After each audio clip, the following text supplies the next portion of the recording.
If man cannot come to terms with the rest of his universe, and effectively ban the manufacture of destructive weapons, he will inevitably, in a short time, become so technologically advanced that he is bound to destroy himself.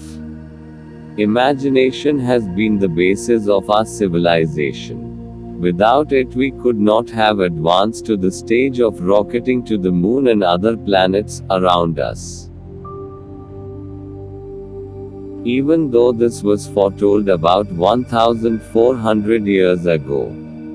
O company of jinn and men, if ye have power to penetrate all regions of the heaven and the earth, then penetrate them. Ye will never penetrate them, save and except when Allah shall permit it, by giving men the present advanced scientific knowledge in Quran. Surah number 55 ayat number 33. All our present comforts, beautiful buildings, works of art, trains, cars, aircrafts, automatic machines, electrical gadgets, radio, television, and all our scientific progress are the results of pictures conjured up in the minds of men, and then made a reality. Man is able to create much from his imagination. It has been repeatedly proved, whatsoever the mind of man can conceive, that it can achieve. But the imaginative faculty, although discovered and used in an elementary fashion, has still a long, long way to go to reach its apex. Its potential is vast. So far men have only scratched the surface. Indeed, our imagination is our greatest gift. Each one of us is born with this faculty. But due to disuse and neglect, it recedes into the background, becoming weak and unproductive over the years. Just as a muscle or an organ, if not used regularly, becomes flabby, so it is with imagination. No one is able to say with any degree of accuracy how extensive or how productive one's imagination can be. It has made possible such things as were once considered impossible, and it will surely do so again in the future. Imagination and will are very closely related. In fact, the will by itself is useless. In any conflict between the two, it is the imagination that always prevails, because you can do a thing only when you have the concept for it. Tell yourself, no matter how difficult a thing is, that you can do it. Imagine yourself doing it and you eventually succeed. But try and force yourself to do something which you cannot imagine possible, then you are not likely to be successful. Not only is imagination essential for new ideas and inventions, it also helps us to live a better and a more fruitful life. Imagination, when used productively and in a practical manner by business executives, means better working conditions and labor relations. When applied by the teacher, it makes lessons interesting. To the housewife, it makes housework a joy, and for ordinary men and women, it enables them to get the best out of life. Imagination and creativity, if used sensibly for constructive purposes, can do much more for mankind than what most of the scientific developments put together have so far done. This is the very essence by which we can achieve universal goodwill, harmony and peace. Genesis 11:6 reads, "And the Lord said, Behold, the people is one, and they have all one language, and this they begin to do, and now nothing will be restrained from them, which they have imagined to do." From this quotation of the Holy Bible, it is seen that at one stage mankind was united into one common people. Let us all reflect for a moment especially on the word "now" in the last portion of the above quotation. Now nothing will be restrained from them, which they have imagined to do, in Genesis 11:6. This brings home quite vividly the lesson, united we stand, divided we fall. Since we were united once, why can't we be united again?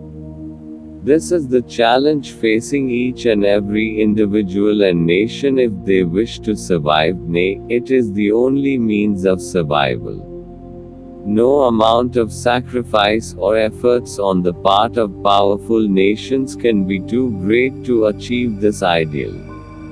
Surely we have enough imagination to find a common basis for all, an equality for all, a common brotherhood, a basis for international peace and goodwill. The burning question is, by what means?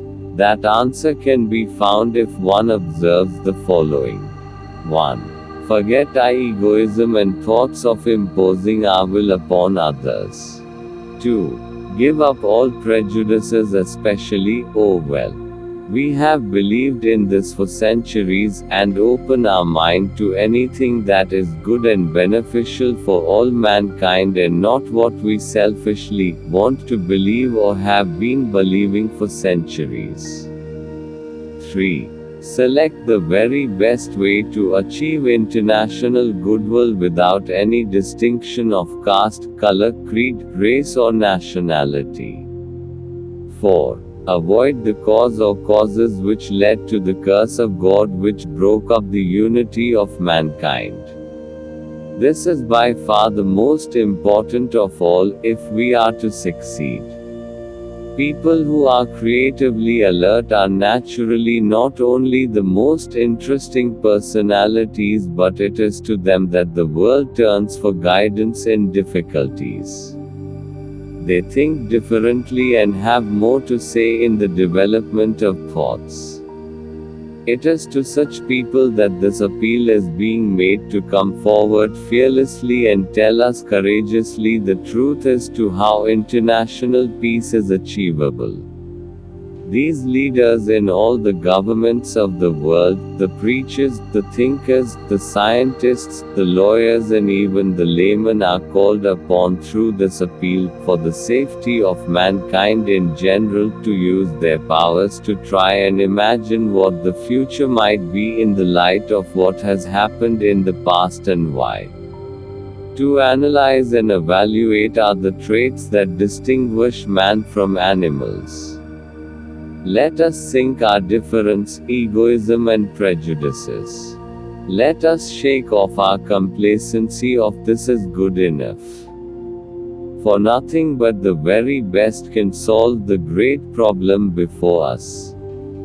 Let us one and all rise to the occasion and come out to seek the path to our universal safety and goodwill amongst men. All great thinkers will admit that religion has often been the binding factor between people of different nationalities, customs and languages. Here lies the cement which, if properly processed, could save the whole world from future annihilation of man by man. Unity amongst nations is the only way to gain cooperation between men of goodwill for the international progress and success of mankind. This is where we need the faculties of our imagination the most to sift out the one and only path towards salvation. Therefore, one cannot be contented with this as good enough, but man has to have the best, nay the very best. Nothing else will do if we are to achieve the desired target, universal love, goodwill and brotherhood. If world unity is our object, then the first thing to study will be the causes which broke up the unity of mankind when we were all united once and spoke one language. This is amplified in part 2 of this work. B. The greatest scientific advancements now achieved have been by what may loosely be termed the European group of nations comprising the USSR in the East up to America in the West. Therefore, the third part of this book is being devoted to make a survey of their basic religions and to see what advantages can be derived from such observations for the common good of mankind. C. What according to European research scholars could be the basis of the religion of world unity and peace amongst men of goodwill is given in the fourth part of this thesis. D.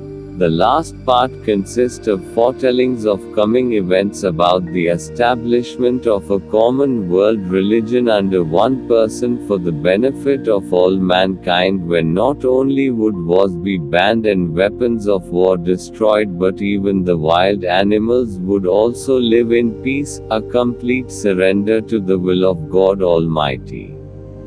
We shall now make an analysis of these four subjects in an effort to find the ways and means by which we can achieve universal goodwill and unity. Let us be fired by our imagination that we are going to find unity. We will and must find that path of international cooperation and love. Surely men and women of goodwill can find that path to one world, with one people, with one common goal, universal peace and brotherhood. This book is therefore food for thought and efforts to that ideal goal, which our leaders must, nay each individual amongst us, every man, woman and even children must strive to achieve, rising above our selfish desires and prejudices with an honest and open mind towards the truth, the absolute truth.